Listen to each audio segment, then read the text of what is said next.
Disclaimer. August 12, 1982, 9 a.m. Eastern Time. The Mexican finance minister calls the U.S. Treasury, the Federal Reserve, and the International Monetary Fund. His message is a single sentence of financial detonation. Mexico declares it can no longer service its $80 billion foreign debt. The world stops. Within 48 hours, the global lending machine seizes. By week's end, over 20 countries follow. Brazil, Argentina, Chile. The collective debt, $327 billion. The response is a desperate, unprecedented bailout. It was not a rescue of nations. It was a rescue of the banks. That rescue created a template, a dangerous, seductive blueprint. It taught the world's most powerful financial institutions a catastrophic lesson: lend without limit, risk without consequence. Because when the bill comes due, the system will socialize the losses. 40 years later, that lesson has metastasized. The global debt bomb now ticks at $97 trillion. This is not a coincidence. This is cause and effect. Thesis statement. This is the story of the moral hazard cascade, a pattern where one government bailout begets another, larger one, where each rescue erodes fiscal discipline, distorts risk, and guarantees a future, larger collapse. This pattern has destroyed the credibility of every fiat currency and sovereign borrower in history. It turns manageable recessions into existential debt crises. We will trace this pattern through a 5-stage framework, the bailout spiral. It begins with a crisis of reckoning. It progresses through a false salvation. It culminates in the total envelopment of the state by finance. And the final stage is the inevitable systemic reset. History shows this spiral has a definitive endpoint. Every single time. The bailout spiral is not theoretical. It is a historical blueprint, repeated across empires and economic systems. We have identified 5 distinct, inevitable stages. Stage 1. The reckoning. A sovereign debtor or major financial institution faces imminent, undeniable default. The numbers no longer work. Stage 2.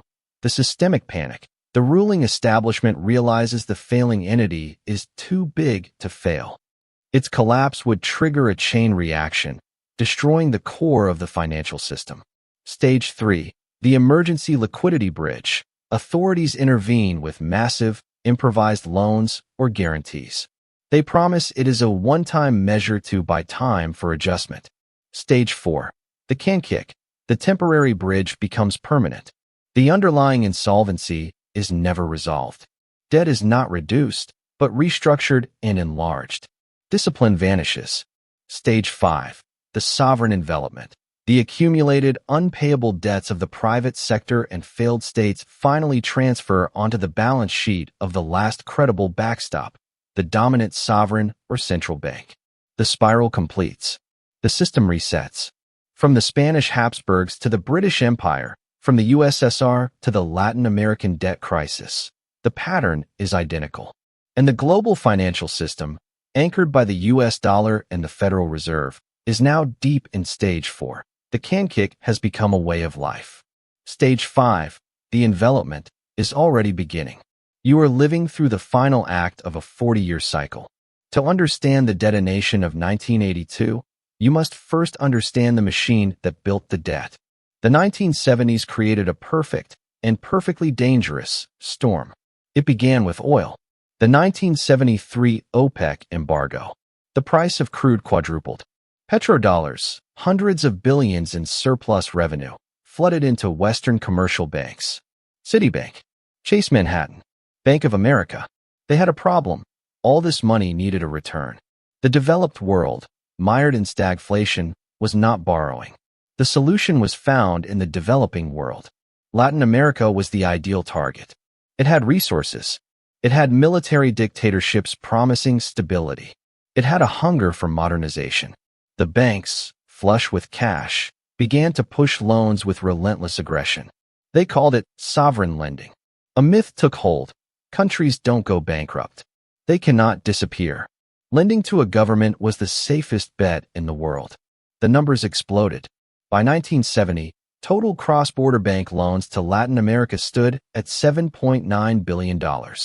A decade later, in 1980, that number was $159 billion, a 1,900% increase. For countries like Brazil and Mexico, external debt grew at over 20% per year, every year. The money built highways, steel mills, and power plants. It also built corruption, fueled capital flight, and created monumental white elephants. Private banks, not governments, were the engine. By 1982, U.S. money center banks had exposure to Latin America that dwarfed their capital. Citibank had loans equal to 285% of its equity. Chase Manhattan, 250%. Bank of America, 240%. This was not banking. This was a leveraged, systemic bet on perpetual growth. A bet that commodity prices would always rise, that U.S. interest rates would stay low, that the world economy would never turn. They were wrong on every count. The fatal decision/turning point. The trigger was a revolution in monetary policy. In 1979, Federal Reserve Chairman Paul Volcker declared war on inflation. He would break its back, no matter the cost. The Fed funds rate, the benchmark for global borrowing costs, was unleashed. It soared from 11% in 1979 to a peak of 20% by June 1981. The world dollarized overnight. For Latin America, it was a death sentence. Their loans were not fixed. They were floating rate, almost all indexed to the U.S. prime rate or LIBOR. As Volcker's rates climbed, so did their debt service. Simultaneously, the global recession Volcker engineered crushed commodity prices. The exports Latin America needed to earn dollars collapsed. The twin blades of the scissors closed. Their income plunged as their interest bills exploded. Mexico was the weakest link. By July 1982, it was spending 130% of its total export earnings just to service its foreign debt. It was mathematically impossible. The central bank was bleeding reserves. Capital flight was a torrent. The reckoning had arrived. On August 12th, Mexican Finance Minister Jesus Silva Herzog made the calls. The too-big-to-fail doctrine was about to be born, not for a bank, but for entire nations. The panic in New York and London was instantaneous. If Mexico fell, Brazil would be next. Then Argentina. The 9 largest U.S. banks would be insolvent. The entire Western financial system faced a cardiac arrest. The fatal decision was made in days. The U.S. Treasury and the IMF would not force a true default, a haircut, where banks lose money. Instead, they would orchestrate a rescue. The IMF provided a $1.2 billion emergency loan to Mexico.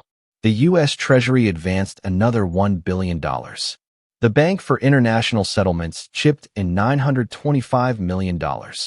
But this money had one purpose: to allow Mexico to make its next interest payment to Citibank, Chase, and Bank of America.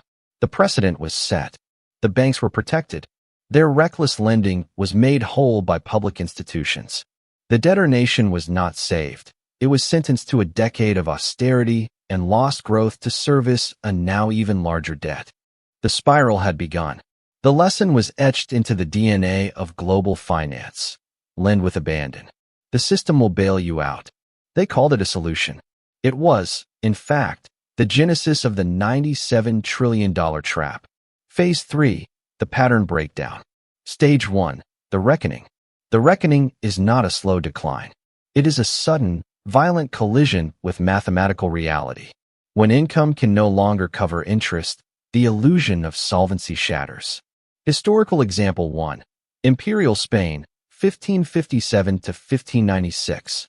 1575 * King Philip II faces the reckoning. Decades of financing Habsburg wars with debt, *asientos*, from Genoese bankers have created an unsustainable cycle. The trigger *, the cost of suppressing the Dutch revolt explodes. Silver shipments from the New World, the kingdom's sole lifeline, are delayed or captured by privateers.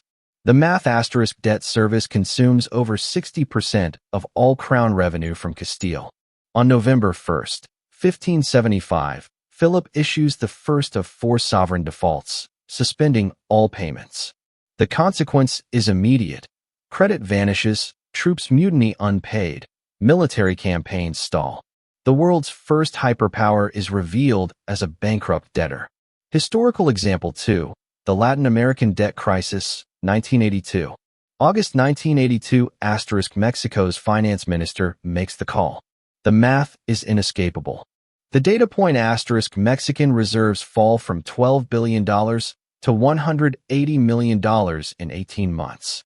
Capital flight exceeds $10 billion in the first half of 1982 alone. The trigger * Volcker's interest rate hammer. Mexico's average interest payment jumps from 9% to 18% on its $80 billion debt in 3 years. The reckoning is not a choice. It is an accounting fact. Historical example 3. The Asian financial crisis, 1997. July 2, 1997 * Thailand announces the baht is no longer pegged to the dollar. It collapses 20% in hours. The data point * Thai short-term external debt is $45 billion. Foreign currency reserves are $28 billion. They are insolvent. The trigger * the hot money that flooded in during the boom years reverses at electronic speed.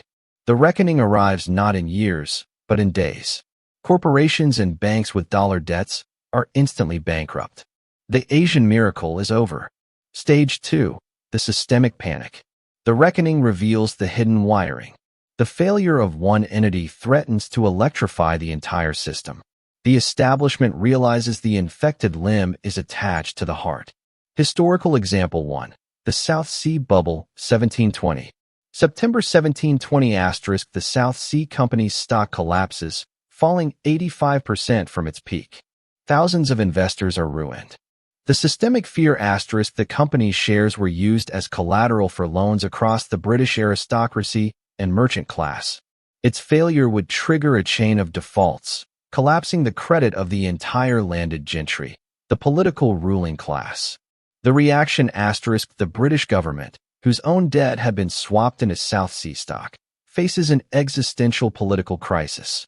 The panic is not merely financial. It is a threat to the Hanoverian monarchy's stability. Historical example 2. The Latin American debt crisis, 1982 to 1983. Post-Mexico August 1982 * bank examiners flood into New York boardrooms. They run the numbers. The chilling statistic * the 9 largest U.S. banks had combined capital of $42 billion. Their exposure to Latin America was $50 billion. If 50% of those loans were written off, the entire U.S. banking system was technically insolvent. The reaction * Federal Reserve Chairman Paul Volcker privately tells banks, * you will not foreclose. You will lend more. * The panic is contained within the walls of the Fed and the Treasury. The public is told it's a liquidity problem. It is, in fact, a solvency crisis of the core. Historical example 3. The Global Financial Crisis, 2008. September 15, 2008 * Lehman Brothers fails. The next day, Reserve Primary Fund breaks the buck. The systemic fear * the $4 trillion money market fund industry, considered as safe as cash, freezes. Corporations cannot roll over commercial paper. The entire system of corporate payroll and supplier payments grinds to a halt within 72 hours. The reaction * on September 18, Treasury Secretary Hank Paulson tells Congress, * if we don't do this, we may not have an economy by Monday. * The panic is total. It is the realization that the modern economy is a web of counterparty promises, and the web is disintegrating. Stage 3. The Emergency Liquidity Bridge. This is the something must be done moment. Authorities deploy unprecedented tools to stop the immediate bleeding. The justification is always the same. Buy time for an orderly adjustment. The promise is always broken. Historical example 1. The Bank of England and Barings, 1890.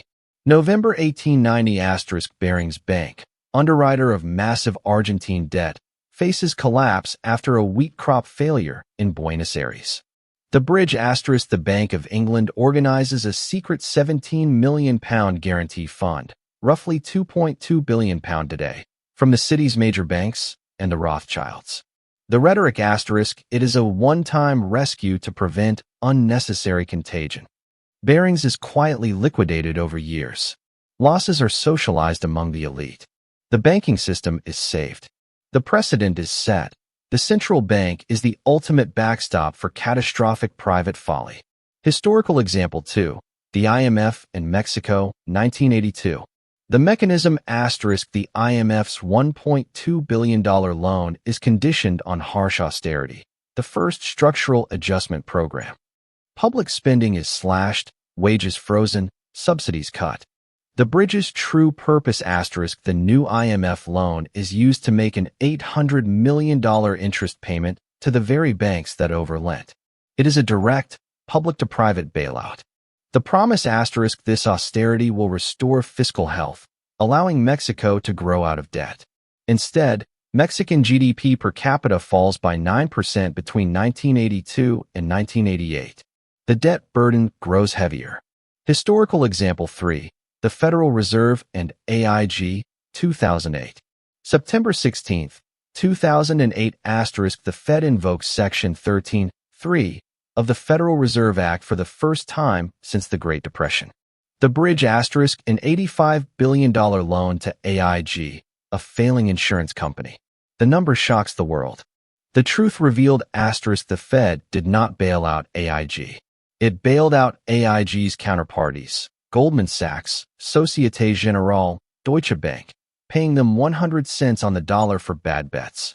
The emergency liquidity was a conduit to protect the balance sheets of the global banking elite. The initial $85 billion would balloon to $182 billion. Stage 4. The can kick. The temporary bridge becomes permanent architecture. The underlying debt is never written down. It is restructured, extended, and enlarged. The problem is deferred, not solved. Discipline evaporates. Historical example 1. The Dawes and Young plans, 1924 to 1929. The problem: Germany cannot pay World War I reparations, threatening French and British war debts to the U.S. The can kick. The Dawes Plan, 1924, provides massive U.S. private loans to Germany, so Germany can pay reparations to France and Britain, so they can pay war debts to the U.S. The money makes a circle. Global debt increases. The result: by 1929, the pyramid is unstable. When U.S. lending stops, the whole structure collapses. The solution of the 1920s guaranteed the sovereign debt crises of the 1930s. Historical example 2. The Brady Plan, 1989. The problem: after 7 years of IMF austerity, Latin American debt had grown from $327 billion to over $400 billion. The bridge led nowhere. The can kick. U.S. Treasury Secretary Nicholas Brady's plan. Banks exchange bad loans for Brady bonds, backed by U.S. Treasury zero-coupon bonds. Debt is not forgiven. It is repackaged and traded. The lesson taught: bad debts are not purged. They are transformed into new financial instruments. The risk is transferred, but the systemic obligation remains. The can is kicked down the road for a decade, embedding moral hazard into the bond market itself. Historical example 3. The European sovereign debt crisis, 2010 to 2015. The problem: Greece is insolvent. German and French banks are overexposed. The can kick. The EU, ECB, and IMF create a €110 billion bailout, 2010, then a second €130 billion package, 2012. The money flows to Greece to pay its creditors, not to rebuild its economy. The mechanism: Greek public debt is not reduced. It is shifted from private banks onto the public balance sheets of the Eurozone's stronger nations. The debt is socialized. The underlying insolvency festers. Austerity crushes the Greek economy, making the debt burden even less sustainable. The can is kicked with such force it dents the future of the European Union. Stage 5. The Sovereign Envelopment. This is the endgame. The accumulated, unpayable debts of the private sector and failed states finally overwhelm the last credible backstop, the dominant sovereign or its central bank. The spiral completes. The central bank balance sheet becomes the dumping ground for all systemic risk. Historical example 1. The French Revolution, 1789. The accumulated debt, the French monarchy's debt, from financing the American Revolution and centuries of war, reaches 60% of GDP. The tax system is broken. The envelopment. King Louis XVI is forced to convene the Estates General to raise taxes. The state is now wholly captive to its creditors. The political crisis leads not to reform, but to revolution, confiscation, and hyperinflation, the assignats. The final act, the sovereign, the monarchy, is consumed by the debt it guaranteed. The reset is violent and total. Historical example 2. The collapse of the Soviet Union, 1991. The accumulated debt, the USSR, in its final decade, borrowed heavily from Western banks to mask economic stagnation and fund the Afghan war. The envelopment. By 1991, Soviet gold and hard currency reserves are exhausted. The state cannot service its debt or import food. The central government, the ultimate backstop, is hollowed out. The final act, the sovereign entity itself dissolves. The debt is inherited by Russia, which later negotiates a default. The political system that created the debt ceases to exist. Historical example 3. Japan, 1991-present. The accumulated debt. The collapse of Japan's asset bubble in 1991 left banks stuffed with trillions of yen in bad loans. The envelopment. For 30 years, the Bank of Japan and the government have engaged in perpetual can-kicking, zero interest rates, public works boondoggles, and direct bank bailouts. The result? A government debt-to-GDP ratio of 260%, the highest in the developed world, owned mostly by the central bank itself. The living laboratory, Japan, is in a permanent stage 5.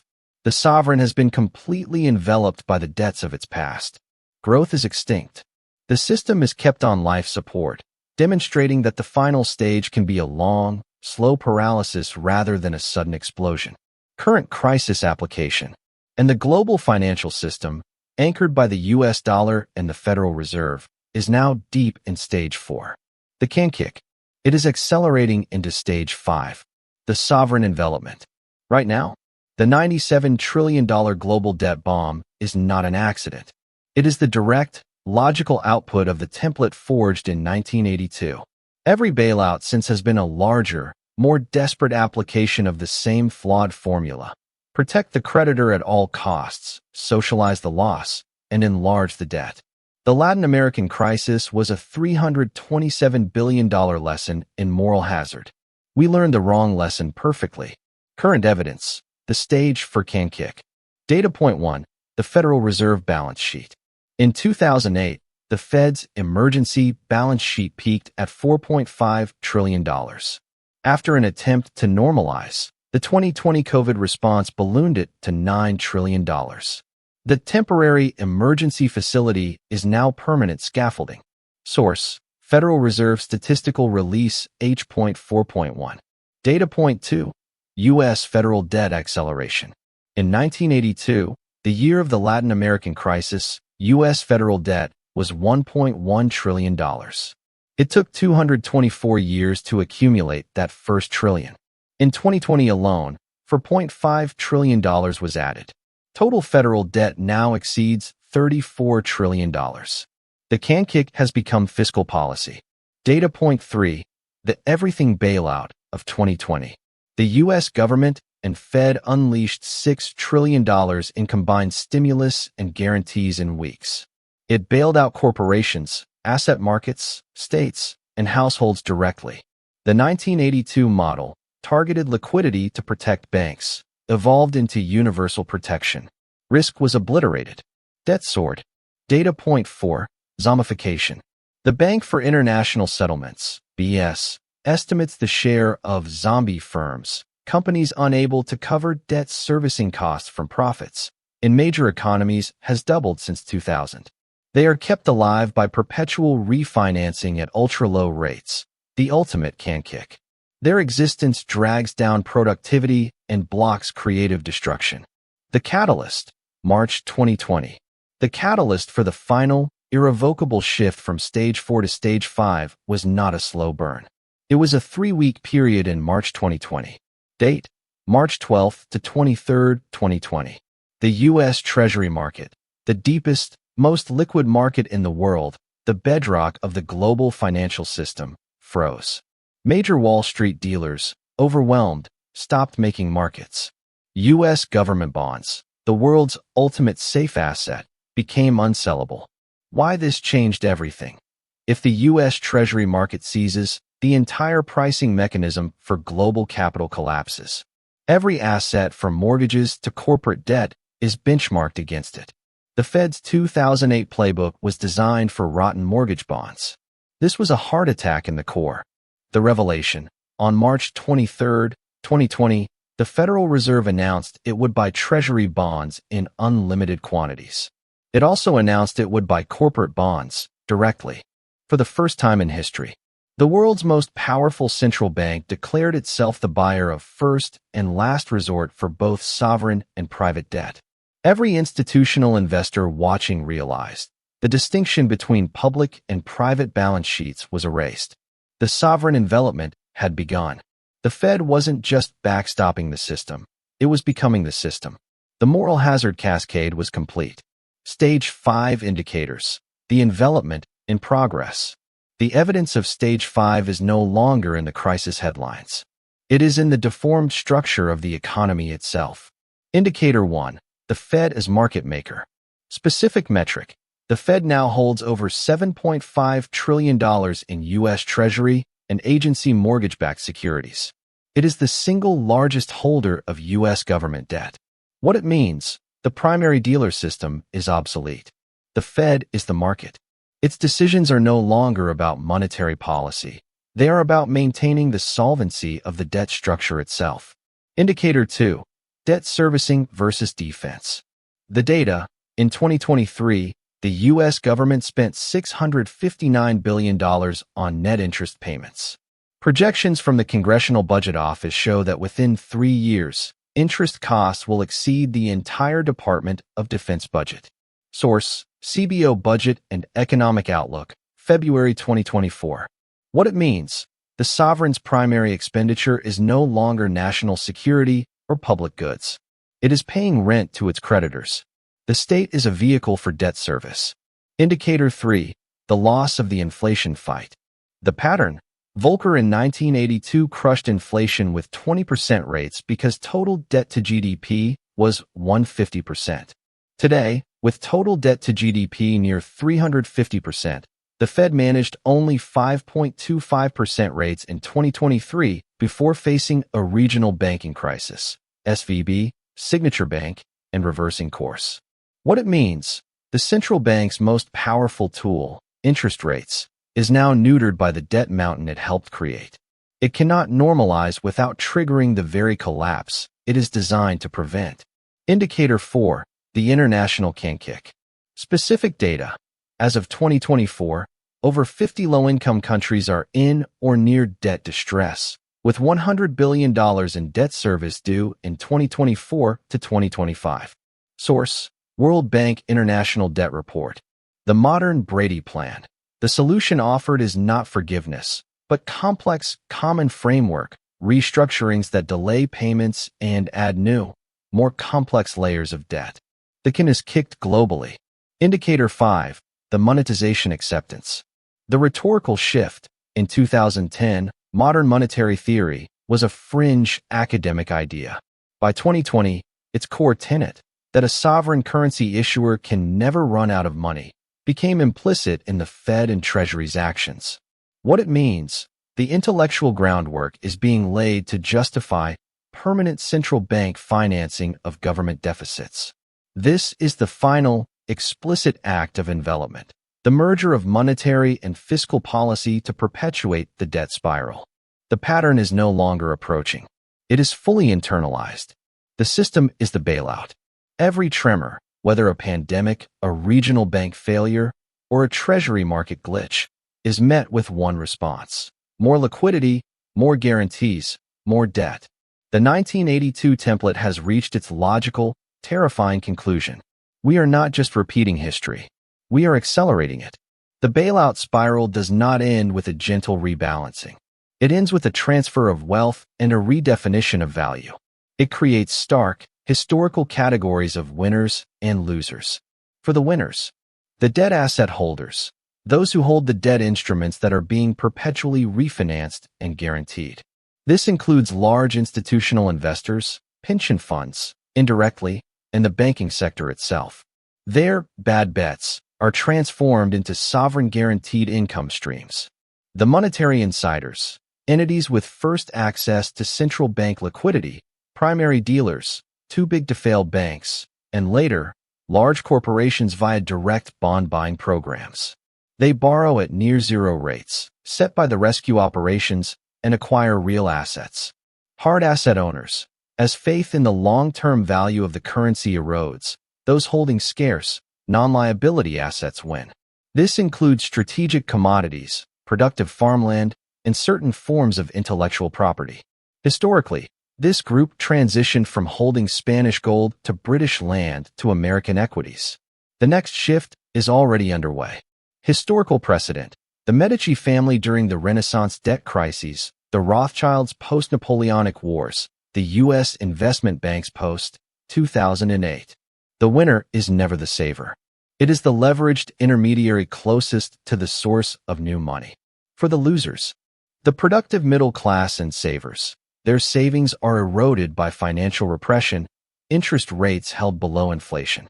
Their labor is taxed to service the public debt that bailed out asset holders. They experience stagflation, rising costs for essentials without commensurate wage growth. Small businesses and entrepreneurs, they lack access to the Fed's discount window or direct corporate bond programs. They face a credit market distorted by zombie companies that should have failed, competing for resources and talent in a skewed arena. Future generations, they inherit a government balance sheet that is a liability machine. Their choices for public investment, social programs, tax rates are foreclosed by mandatory debt service. Fiscal policy is paralyzed. The periphery nations, countries without reserve currency status, cannot run perpetual bailouts.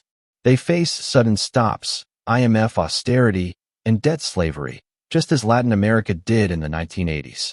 The spiral is global, but the pain is exported to the weakest links first. Historical precedent: the Spanish hidalgos, lower nobility, bankrupted by crown defaults, the German middle class wiped out by Weimar hyperinflation, a violent reset of war debts, the Greek populace post-2010. The loss is always transferred to those furthest from the printing press. Projected timeline: based on the velocity of the current spiral and historical analogies, Spain's 80-year decline, Britain's 40-year transition, the 40-year cycle from Bretton Woods, 1944, to its effective end in 1982, we are in the terminal phase. Phase 2025 to 2030, deepening envelopment and fiscal dominance. Central banks, led by the Fed, will formally abandon inflation-targeting independence. Their primary mandate becomes ensuring government debt service remains manageable, a policy known as fiscal dominance. Specific prediction: the Fed will institute an explicit yield curve control policy, capping long-term Treasury interest rates at a level sustainable for the U.S. budget, regardless of inflation signals. Crisis events: multiple mini-crises in commercial real estate, private equity, and emerging markets will be met with targeted, sector-specific bailout facilities, further blurring the line between public and private. The international monetary system will fragment into blocks: a dollar block, a yuan block, and a fragmented European bloc, each attempting their own forms of internal can-kicking. Phase 2030 to 2035, the limits of credibility and the inflation reset.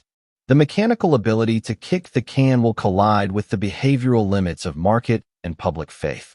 Persistent, volatile inflation becomes structural as supply chains remain politicized and de-dollarization accelerates in parts of the global south. Specific prediction: a major, developed nation central bank, potentially the Bank of Japan or the ECB, will execute a coordinated debt restructuring with its government, a euphemism for a controlled default on certain bondholders, likely foreign ones. Crisis event: a political crisis in a major democracy forces a confrontation over debt monetization. Either a populist movement refuses to authorize higher debt ceilings, or a central bank attempts to tighten and triggers an immediate depression, forcing a rapid reversal. Gold and other non-sovereign stores of value will be formally integrated into some central bank reserve frameworks as a perceived anchor. Phase 2035 to 2050, the new system. The current dollar-centric debt architecture will be replaced, not by a single new hegemon, but by a multipolar, heterogeneous system. Specific prediction: a new global unit of account will emerge, likely an IMF special drawing right, SDR, like basket or a commodity-indexed benchmark, used for trade and large contracts, while national currencies remain for local use. The final act, a global Bretton Woods III conference, will negotiate a one-time, systemic debt write-down and new rules for sovereign bankruptcy. It will be marketed as a new financial architecture. Its core will be the same as the old one, an attempt to manage the inherent conflict between global capital and national politics. The cycle will begin anew. The bottom line: the pattern is clear. The 1982 rescue did not solve a debt crisis. It institutionalized a debt addiction. Every intervention since has been a larger dose of the same narcotic. The patient is now comatose, sustained only by the life support machine of central bank balance sheets. The question is no longer if the system resets. The mathematical and historical certainty is absolute. The only questions are when, how fast, and who dictates the terms of the new game. The timeline is compressed. Spain's spiral played out over 80 years. Britain's over 40. The US-led dollar system, born in 1944, hit its first major structural crisis in 1982, 38 years in. We are now 42 years past that first crisis, deep into the bailout spiral's final, self-cannibalizing stage. You are not watching a documentary about the past. You are living in the final documentary reel of the post-1982 debt regime. The credits are about to roll. Disclaimer: this video is for educational and informational purposes only. It presents historical analysis, opinions, and interpretations based on publicly available sources. It is not financial advice, political advice, or a prediction of future events. All historical comparisons and references to modern countries or governments are theoretical and should not be interpreted as claims, certainties, or endorsements. The patterns discussed are frameworks for understanding economic history, not infallible prophecies. Viewers are encouraged to research independently, consult with qualified financial and professional advisors, and draw their own conclusions.